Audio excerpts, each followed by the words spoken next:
Delhi high court ने armed forces में भर्ती के लिए लाई गई अग्निपथ स्कीम पर रोक लगाने से इनकार कर दिया है। कोर्ट ने केंद्र सरकार को 4 हफ्ते के भीतर उन मुद्दों पर जवाब दाखिल करने को कहा है जो याचिका में उठाए गए हैं, जैसे जो युवा अग्निपथ स्कीम लॉन्च होने से पहले प्रोसेस में थे, उन पर क्या अपडेट है। नमस्कार, मेरा नाम है मानसी। आज रंगरूट शो में बात अग्निपथ स्कीम पर रोक की मांग को लेकर दिल्ली हाईकोर्ट में हुई सुनवाई पर।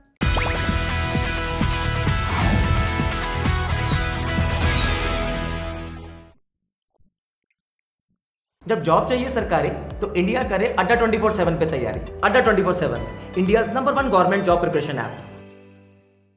दिल्ली हाईकोर्ट में आज यानी 25 अगस्त को अग्निपथ स्कीम को लेकर दायर की गई याचिकाओं पर एक साथ सुनवाई हो रही थी। ये याचिकाएं अलग अलग वजहों से लगाई गई हैं। दरअसल याचिकाकर्ताओं में अधिकतर वो युवा हैं जो अग्निपथ स्कीम लागू होने से पहले आई तीनों सेनाओं की अलग अलग भर्तियों का हिस्सा थे, जैसे आर्मी में सैनिकों की भर्ती, एयरफोर्स में एयरमैन की भर्ती और नेवी में सेलर की भर्ती।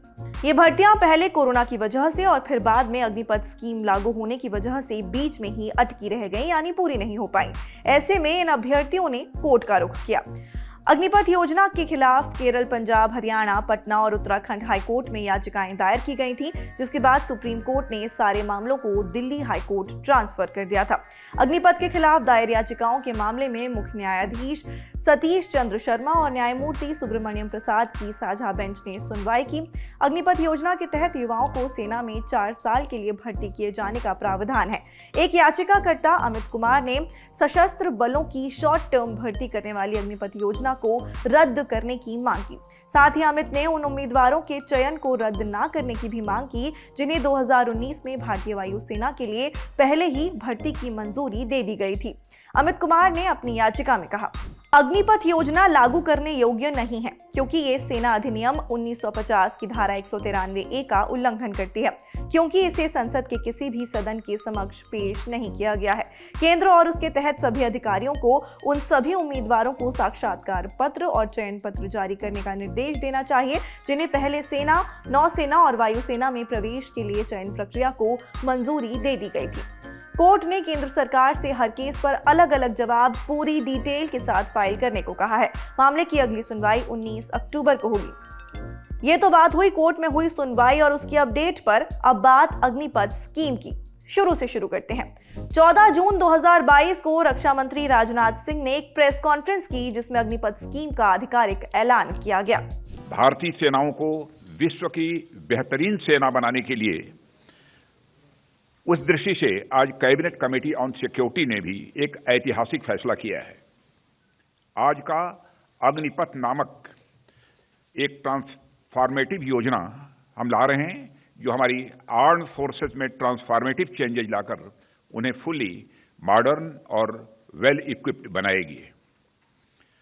अग्निपथ योजना में भारतीय नौजवानों को बतौर अग्निवीर आर्म्ड फोर्सेस में सेवा का अवसर प्रदान किया जाएगा और यह योजना देश की सुरक्षा को मजबूत करने व हमारे युवाओं को मिलिट्री सर्विस का अवसर देने के लिए लाई गई है। केंद्रीय रक्षा मंत्री राजनाथ सिंह के तीनों सेनाओं में भर्ती के लिए अग्निपथ स्कीम की घोषणा करने के बाद इस स्कीम का देश भर के अलग अलग हिस्सों में खूब विरोध हुआ।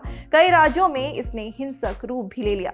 तो रक्षा मंत्रालय की इस अग्निपथ स्कीम की क्या है खास बातें, चलिए समझते हैं। सबसे पहले अग्निवीरों की भर्ती पर बात करते हैं। अग्निवीर योजना के लिए 17.5 से 21 साल के युवा पात्र होंगे। इनकी भर्ती आर्मी में रैलियों के जरिए होगी और एयरफोर्स और नेवी में एग्जाम्स के जरिए, जैसे पहले सैनिकों की भर्ती होती थी। भर्ती के लिए तीनों सेनाओं द्वारा तय मानकों में कोई भी ढील नहीं दी जाएगी। शारीरिक दक्षता और मेडिकल फिटनेस साबित करने के बाद अग्निवीर रिक्रूट को ट्रेनिंग के लिए भेजा जाएगा। अब बात अग्निवीरों द्वारा दिए जाने वाली सेवाओं पर। ट्रेनिंग के बाद रिक्रूट सेना की टुकड़ी में तैनात किए जाएंगे जहां उसे अग्निवीर कहा जाएगा। ये एक अलग रैंक होगा और अग्निवीरों का एक अलग इंसिग्निया यानी कि चिन्ह होगा जो उनकी वर्दी पर भी होगा। ये तीनों सेनाओं के हर अंग में शामिल किए जाएंगे। कॉम्बैट आर्म्स में भी, मिसाल के लिए थल सेना के संदर्भ में अग्निवीर इन्फेंट्री, आर्म्ड और आर्टिलरी तीनों में शामिल होंगे। कॉम्बैट आर्म्स सेना के वो अंग होते हैं जो सीधे लड़ाई में उतरते हैं। अग्निवीरों को तनख्वाह कितनी मिलेगी ये भी जान लेते हैं। अग्निवीरों की तनख्वाह 30,000 प्रति माह से शुरू होकर चौथे साल में 40,000 तक पहुंचेगी, लेकिन ये पूरी तनख्वाह अग्निवीरों को नहीं मिलेगी। इससे तकरीबन 30% रकम अग्निवीर कॉर्प्स फंड में जमा होगी और इतना ही पैसा सरकार अपने खाते से अग्निवीर कॉर्प्स फंड में डालेगी और चौथे साल के अंत में ये पूरा पैसा ब्याज सहित अग्निवीर को मिल जाएगा। सेवा के दौरान अग्निवीरों को बाकी सैनिकों की तरह स्पेशल अलाउंस भी मिलेगा। मिसाल के तौर पर अगर किसी अग्निवीर को सियाचिन जैसे युद्ध क्षेत्र में तैनात किया जाता है तो उसे अपनी तनख्वाह के अतिरिक्त रिस्क एंड हार्डशिप अलाउंस भी मिलेगा। साथ ही ड्रेस, राशन आदि के लिए भत्ता भी मिलेगा। सेवा के दौरान सेवा निधि पर 16,50,000 लाख तक का लोन भी अग्निवीर ले सकेगा। अगर अग्निवीर की मृत्यु हो जाती है तो उसे 48 लाख तक का बीमा मुफ्त मिलेगा। अगर मृत्यु सेवा संबंधित कारणों से होती है, जिसे डेथ एट्रीब्यूटेबल टू सर्विस कहा जाता है, उस स्थिति में रकम 1 करोड़ 2 लाख से ऊपर चली जाएगी। साथ ही बची हुई सेवा की तनख्वाह सेवा निधि सहित परिवार को दी जाएगी। इन अग्निवीरों को स्थायी सेवा का भी प्रावधान मिलेगा। तीनों सेनाओं के अग्निवीर क्रमशः आर्मी एक्ट, नेवी एक्ट और एयरफोर्स एक्ट के तहत 3.5 साल ड्यूटी करेंगे। इसके बाद सभी के पास स्थायी सेवा में बहाल होने का मौका होगा, लेकिन अंतिम चयन होगा सिर्फ 25% का। स्थायी कैडर में चयन के बाद अग्निवीर को सैनिक या समकक्ष पद मिलेगा। यहां से उन्हें स्थायी सेवा के भत्ते और तनख्वाह मिलने लगेंगे। सैनिक 15 साल तक सेवा में रह सकेंगे और इस दौरान वो पदोन्नति और सेवा के बाद पेंशन और कैंटीन सेवा के भी पात्र होंगे। एक बात ध्यान देने वाली है, स्थायी सेवा में जाने वाले अग्निवीरों को अग्निवीर रहते की 4 साल की सेवा का लाभ नहीं मिलेगा। स्थायी कैडर में उनकी यात्रा शुरू से शुरू होगी। आज रंगरूट शो में इतना ही। आपको ये शो कैसा लगा हमें कमेंट्स में बताइएगा और आगे आप इस शो में क्या कुछ देखना चाहते हैं हमें अपने सुझाव और फीडबैक rangroot@lallentop.com पर लिखिएगा। शुक्रिया, अपना ख्याल रखिए और करियर, जॉब्स, प्लेसमेंट से जुड़ी तमाम खबरों के लिए तुरंत फेसबुक, इंस्टाग्राम और ट्विटर पर रंगरूट का पीछा कर लीजिए।